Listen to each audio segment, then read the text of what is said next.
Hey, happy Friday to you, everybody. Thanks for joining me here today for a Friday 5 Minutes with Phil. And I'm glad you joined me here today. And I want to get you started today with a passage of scripture that Paul wrote that I'm going to confess to you. Sometimes we misinterpret one of these verses, and I'm going to try to help fix that today. But Paul talks about being content. Being content. And again, the American culture is not always very happy with what they have, with the shape that they're in, with the status that they've been given. And I'm not saying it's wrong for us to try to better our lives. I'm not saying that at all. But I want to show you what Paul had to say. And this is coming from a guy who knew what it was like to have very much as far as money and resources and very little. Check it out. Look at the screen. Philippians chapter 4, starting in verse 12. He says this, "I know what it is to be in need. And I know what it is to have plenty. I've learned the secret," here we go, "I've learned the secret of being content in any and every situation, whether well-fed or hungry, whether living in plenty or in want." Now I want to pause here for a second. So Paul is saying, look, I get it. Okay, I know what it is to have plenty of food. I know what it is to have plenty of resources.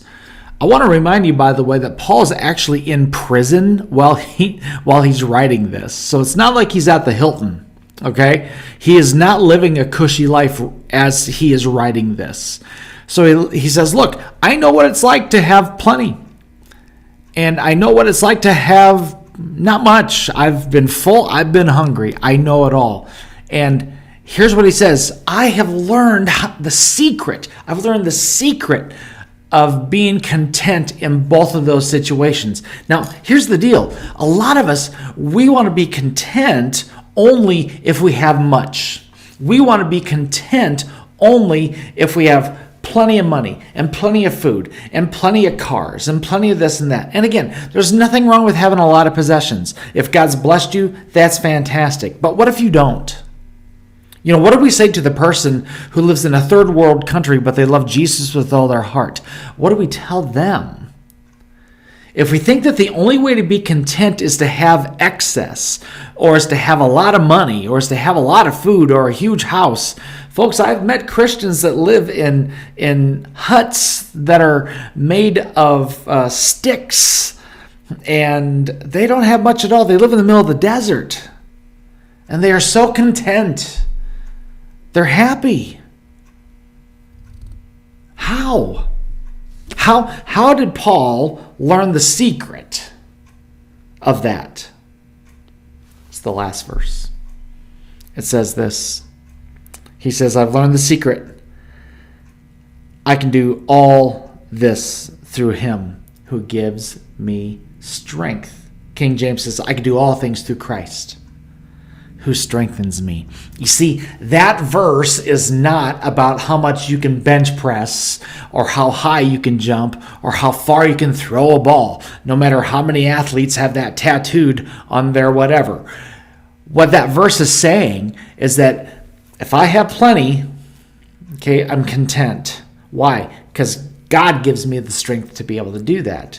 Or if I am needy or if I am hungry, I have learned the secret to still be content in the middle of that. Why? Because God gives me the strength to do it.